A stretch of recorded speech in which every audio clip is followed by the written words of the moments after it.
नमस्कार, आप देख रहे हैं खबर मीडिया। दोस्तों, आज की इस वीडियो में मैं आप सभी के लिए लेकर आया हूं आज दिन भर की तमाम बड़ी और मुख्य खबर। जी हां, आपको बता दें कि काफ़ी सारी बड़ी और सीधे काम की खबरें निकल कर आ रही हैं। दोस्तों, आज की इस वीडियो में मैं आपको बताने वाला हूं कि एक राज्य के सीएम ने इस्तीफा दे दिया है। इसके साथ ही मैं आपको बताऊँगा कि एक बहुत बड़ा बॉलीवुड का डायरेक्टर कोरोना वायरस से पॉजिटिव पाया गया है। इसके साथ ही अगर आपका स्टेट बैंक ऑफ इंडिया में खाता है तो आपको एक विशेष सुविधा मिलने वाली है। इसके साथ ही मैं आपको बताऊंगा कि दिल्ली वालों के लिए सबसे बड़ी खुशखबरी आ रही है। साथ ही सुशांत सिंह राजपूत केस में असली मुजरिम पकड़ा गया है। जी हां, असली मुजरिम का चेहरा सामने आते ही सब हैरान रह गए हैं। तो इसलिए आप सभी हमारी इस वीडियो को शुरू से लेकर के अंत तक बहुत ध्यान से देखना, क्योंकि सारी बड़ी खबरें हम आपके काम के लिए लेकर के आते हैं। इसलिए वीडियो को अंत तक देखना, साथ ही वीडियो को लाइक करके शेयर करना और चैनल को सब्सक्राइब करना। तो चलिए बात करेंगे सीधे पहली बड़ी खबर से। तो जी हाँ, संजय लीला भंसाली भी हो गए कोरोना वायरस से पॉजिटिव। बंद हो गई है फिल्म गंगूबाई कठियावाड़ी की शूटिंग। दोस्तों, बॉलीवुड एक्टर रणबीर कपूर के कोविड पॉजिटिव होने के बाद अब डायरेक्टर प्रोड्यूसर संजय लीला भंसाली भी अब कोरोना पॉजिटिव पाए गए हैं। वो इन दिनों सेल्फ क्वारंटाइन में हैं। बताया जा रहा है कि उनकी अपकमिंग फिल्म गंगूबाई कठियावाड़ी की शूटिंग के दौरान संजय लीला भंसाली कोरोना पॉजिटिव हो गए और इसके बाद फिल्म की शूटिंग को भी पूरी तरह से रोक दिया गया है।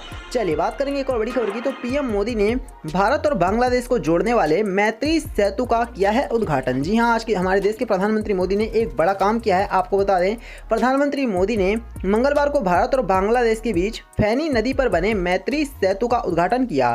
साथ ही प्रधानमंत्री ने पूर्वोत्तर के राज्य त्रिपुरा में कई बुनियादी ढांचा परियोजना का भी उद्घाटन और शिलान्यास किया।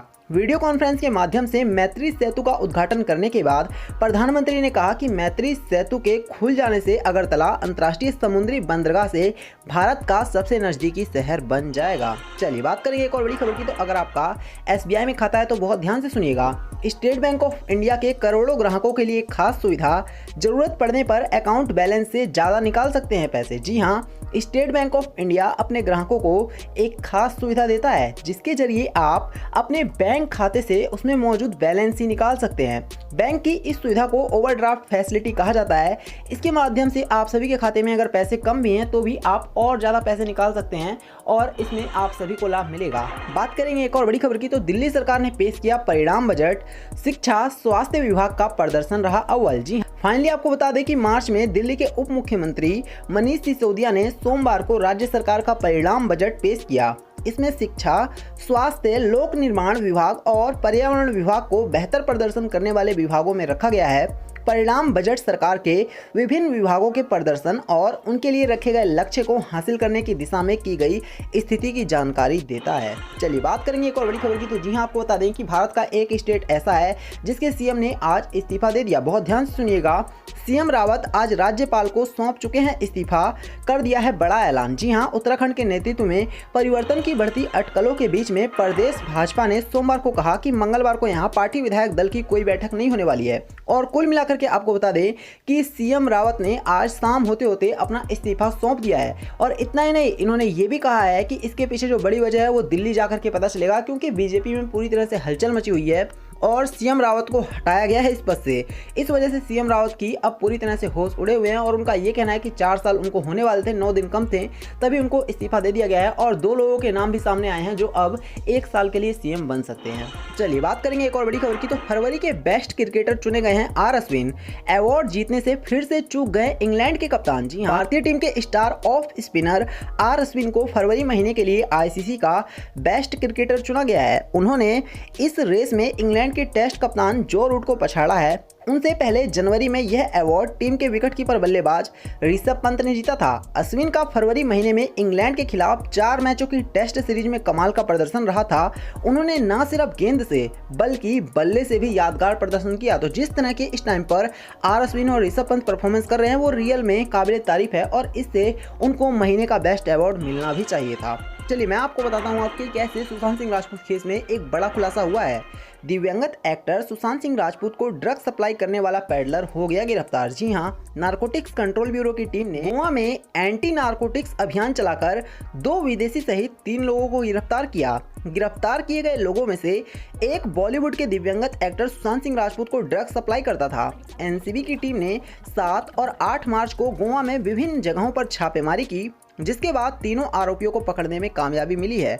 तो कुल मिलाकर के एनसीबी सुशांत सिंह राजपूत का केस सॉल्व करने में अभी भी जुटी हुई है और इसमें एनसीबी को एक के बाद एक बड़ी कामयाबी भी मिल रही है। बात करेंगे एक और बड़ी खबर की, तो अब बंगाल चुनाव में भी गूंजेगा बाटला हाउस एनकाउंटर केस। रविशंकर प्रसाद ने दिए हैं संकेत। जी हां, पश्चिम बंगाल की मुख्यमंत्री ममता बनर्जी पर चुनाव के दौरान बीजेपी को हमला करने के लिए एक नया मुद्दा मिल गया है। हाल ही में केंद्रीय मंत्री रविशंकर प्रसाद ने बाटला हाउस एनकाउंटर मामले में आरोपी खारिज खान को कोर्ट के दोषी ठहराए जाने के बाद सोनिया गांधी और बंगाल की मुख्यमंत्री ममता बनर्जी पर हमला बोला है। प्रसाद ने ममता पर हमला बोलते हुए आरोप लगाया है कि ममता ने इन्हें निर्दोष कहा था, लेकिन अब इनकी सच्चाई सामने आई है और कोर्ट ने भी इनको दोषी साबित कर दिया है। चलिए बात करेंगे एक और बड़ी खबर की, तो मनीष सिसोदिया बोले 2047 तक सिंगापुर के प्रति व्यक्ति आय के बराबर दिल्ली वासियों की इनकम का है टारगेट। जी हाँ, आपको बता दें कि दिल्ली वासी जो हैं उनकी इनकम लगातार बहुत तेजी से बढ़ रही है और आपको जानकर हैरानी होगी कि भारत के किसी भी केंद्र शासित प्रदेश में या फिर किसी भी स्टेट के लोगों की इतनी इनकम नहीं है जितना कि दिल्ली के लोगों की है। अब आप खुद सोचिए कि दिल्ली के लोग कितना ज़्यादा कमा रहे हैं। ये कहीं ना कहीं दिखाता है कि दिल्ली की सरकार कामयाब होती जा रही है और इसी वजह से दिल्ली के लोग इतने आगे बढ़ चुके हैं। और आपको बता दें कि इन्होंने एक टारगेट रख दिया है कि 2047 तक सिंगापुर के लोगों की आज के टाइम पर जितनी इनकम है उतनी दिल्ली के लोगों की इनकम हो जाएगी। चलिए बात करेंगे अब हम एक और बड़ी खबर की, तो जी हाँ, देश में बढ़ रही है टीकाकरण की रफ्तार।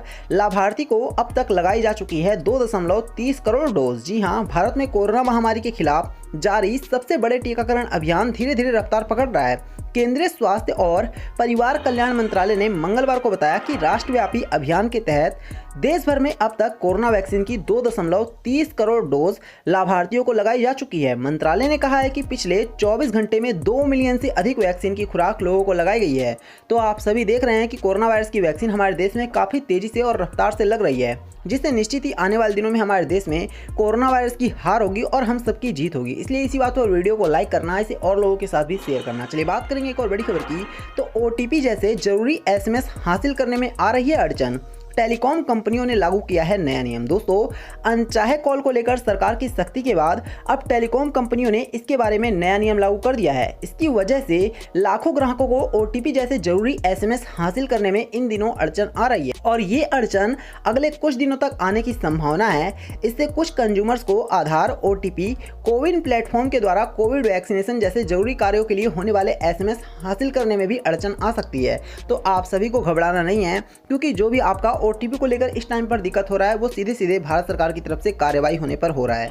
चलिए बात करेंगे एक और बड़ी खबर की, तो सुप्रीम कोर्ट ने कहा है ससुराल में पत्नी को पहुंची अगर चोट तो इसके लिए सिर्फ और सिर्फ पति जिम्मेदार होगा। जी हां, आपको बता दें सुप्रीम कोर्ट ने सोमवार को अपनी पत्नी से मारपीट करने वाले एक शख्स की अग्रिम जमानत की याचिका को ये कहते हुए खारिज कर दिया कि ससुराल में पत्नी को लगी चोट के लिए पति ही जिम्मेदार है। तो कुल मिलाकर आपको बता दें कि सुप्रीम कोर्ट का ये कहना है कि अगर ससुराल में पत्नी के साथ कुछ भी गलत होता है तो सिर्फ और सिर्फ उसके पीछे पति ही जिम्मेदार है, क्योंकि पति अगर ढील ना दे तो घर वालों की इतनी हिम्मत नहीं है कि वो कुछ भी कह सकें। तो इसी वजह से अब पति पर ही सीधे सीधे उंगली उठाई जाएगी और पति की ही गिरफ्तार पकड़ी जाएगी। तो ये थी आज दिन भर की तमाम बड़ी और मुख्य खबर।